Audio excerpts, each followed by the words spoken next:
देश में कोरोना संक्रमण की रफ्तार तेज होती दिख रही है। कोरोना पीड़ितों की संख्या में लगातार इजाफा होता जा रहा है।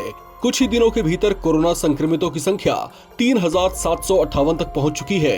इसमें जो बात चिंता बढ़ा रही है वो ये है कि जिस रफ्तार से कोरोना पीड़ितों की संख्या बढ़ रही है उसके मुकाबले में रिकवर करने वालों की संख्या बेहद कम है।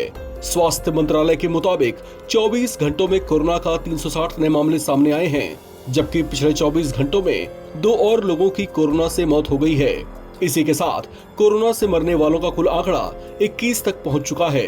स्वास्थ्य मंत्रालय के आंकड़ों के मुताबिक केरल में कोरोना के कुल केस 1400, महाराष्ट्र में 485 और दिल्ली में 426 तक कोरोना पीड़ित हो गए हैं। इन 3 राज्यों में कोरोना के सबसे ज्यादा संक्रमित केस हैं। स्वास्थ्य एवं परिवार कल्याण मंत्रालय के मुताबिक देश में पिछले 24 घंटों में कोविड-19 से 19 लोगों की मौत हुई है। भारत में अभी कोविड-19 के कुल 3,758 एक्टिव केस हैं, जिनमें से पिछले 24 घंटों में केरल में 64, महाराष्ट्र में 18 और दिल्ली में 61 नए केस दर्ज हुए हैं। भारत में 24 घंटों की अवधि में कोविड-19 से 2 मौतें हुई हैं, जिनमें केरल और कर्नाटक में एक कोरोना मरीज शामिल हैं। कर्नाटक में 63 वर्षीय महिला की मौत हुई है, जो पहले से ही टीबी की पेशेंट थी और कोरोना से संक्रमित हो गई थी, जबकि केरल में 24 वर्षीय युवती की कोरोना से मौत हुई है, जो सेप्सिस हाइपरटेंशन से पहले से पीड़ित थी। कोरोना का नया वेरिएंट जिस रफ्तार से बढ़ रहा है, इसने चिंता तो बढ़ाई है, लेकिन विशेषज्ञों का यही कहना है कि इससे बहुत ज्यादा डरने की बात नहीं है, क्योंकि ये उतना घातक नहीं है। ये वेरिएंट अभी अंडर मॉनिटरिंग है। इससे संक्रमण की रफ्तार तो बढ़ रही है, लेकिन इससे ठीक होने वाले मरीजों की संख्या भी ठीक ठाक है। जैसा कि हम सभी को ज्ञात है कि कोविड के मरीज में वृद्धि हो रही है और विश्व में जैसे कुछ, चाहे यूएस लें, चाहे इंडोनेशिया लें, चाइना लें, है ना, कुछ देशों में कोविड पहले आता है, फिर ये साउथ ईस्ट एशिया में थोड़ा सा लैग करता है। तो अब हमारे यहाँ थोड़े सर्ज हुई है केसेस की।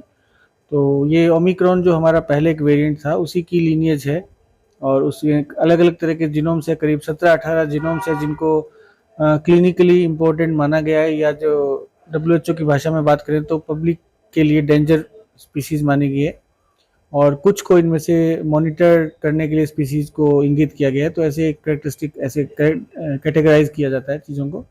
तो जो हमारे यहाँ है वो स्ट्रेन्स हैं, कुछ XVC है, कुछ XCG है, कुछ NB 1.8 है, JN1 था पहले। तो ये डिफरेंट ओमिक्रॉन की सब लीनियज है। हालांकि ये बहुत ज़्यादा न्यूमोनिया या पैथोजेनिसिटी तो नहीं करती है, लेकिन इनकी इन्फेक्टिव रेट है, जो संक्रमणता करने की जो क्षमता है, वो अच्छी खासी है। तो सामान्य वायरस की अपेक्षा ज़्यादा है, तो इसलिए फैल रहे हैं। और इसीलिए केरल में, महाराष्ट्र में, तमिलनाडु में, दिल्ली में और अब राजस्थान में भी कुछ केसेस अच्छी संख्या में हमें प्राप्त हुए हैं। और SMS में इसकी जीनोमिक सीक्वेंसिंग भी की जा रही है, एक बहुत अच्छी बात है। सर्विलांस चल रहा है इसका। और सिम्टम्स की बात करें तो सामान्य सिम्टम्स वही है जो एक सर्दी जुकाम में होते हैं, उसमें तेज बुखार, गले में खराश, खांसी, और अगर ध्यान नहीं दिया जाए तो लेटर और न्यूमोनियाज। कुछ केसेस में उल्टी, दस्त या लो ग्रेड फीवर भी देखा गया है। तो कुछ हल्का सा इसकी सिम्टोमेटोलॉजी में भी चेंज हुआ है।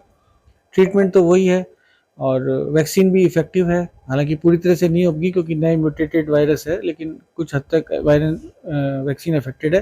वैक्सीन लगाने की जो गाइडलाइंस है वो केवल इम्यूनो कॉम्प्रोमाइज्ड और 60 साल से ऊपर और हेल्थ केयर वर्कर को अभी एडवाइस किया। आप सामान्य आदमी के लिए, जनरल पॉपुलेशन के लिए अभी एडवाइजरी नहीं है। और जहाँ तक इस अस्पताल की बात करें, सभी हमारे उच्च अधिकारियों के निर्देश हैं कि हमारी तैयारी पूरी रहे, सजग रहें, सतर्क रहें। हमने एक वार्ड भी इसके लिए चिन्हित करके खाली रखा हुआ है, और डॉक्टर्स और नर्सिंग स्टाफ का सेंसिटाइजेशन प्रोग्राम भी मेडिसिन विभाग और एनेस्थीसिया विभाग के माध्यम से शुरू किया है। और जो ड्रग्स की स्टॉक्स हैं, चाहे रेमडेसिविर हो, चाहे दूसरी दवाइयाँ हो, और पूरी चाक चौबंद व्यवस्था करने का प्रयास किया गया है। और किसी भी तरह, यदि हाँ बिल्कुल, यदि हम इस स्टेज से बचना चाहते हैं तो आम आदमी से मैं यही अपील करूंगा कि जो भी एडवाइजरीज, चाहे वो कोई केंद्रीय एजेंसी हो, चाहे राज्य स्तरीय एजेंसी हो, उनकी पालना करें, क्योंकि वो काफ़ी चिंतन मनन और मंथन के बाद ये एडवाइजरी जारी होती है। तो मास्क लगाएं, भीड़ भाड़ से बचें, और एक सब ग्रुप्स हैं, जैसे महिलाएं प्रेग्नेंट हैं, और जो बुजुर्ग हैं, या जो क्रोनिक डिजीजेस से ग्रस्त हैं, जैसे CKD, डायबिटीज, हाइपरटेंशन, या जो कैंसर के मरीज हैं, जो इम्यूनो कॉम्प्रोमाइज दवाई लेते हैं, या जो छोटे बच्चे हैं, इन सब ग्रुप्स का यदि ध्यान रखेंगे, इनको यदि बुखार खांसी हुआ तो तुरंत चिकित्सक की सलाह लें। और अगर वायरल इन्फेक्शन हो भी जाए तो घर पे रह के रेस्ट करके इसको ठीक करने का प्रयास करें, उस समय काम नहीं करते रहें। तो ये सब सावधानियां बरतेंगे तो हम निश्चित रूप से, कैसी भी कोविड की बीमारी आ जाए, चाहे नए वायरसेस आ जाए, चाहे नए म्यूटेटेड वायरस है ज़्यादा, हम उनसे जीत पाएंगे। सर एट प्रेजेंट एक है हमारे पास भोलाराम जी करके एक पेशेंट है जो पहले से ही एडमिट थे, कई बार उनका एडमिशन हो चुका है। उनको क्रोनिक किडनी की और लंग की और हाइपरटेंशन और डायबिटीज़ और ऐसे मल्टीपल डिसऑर्डर्स हैं।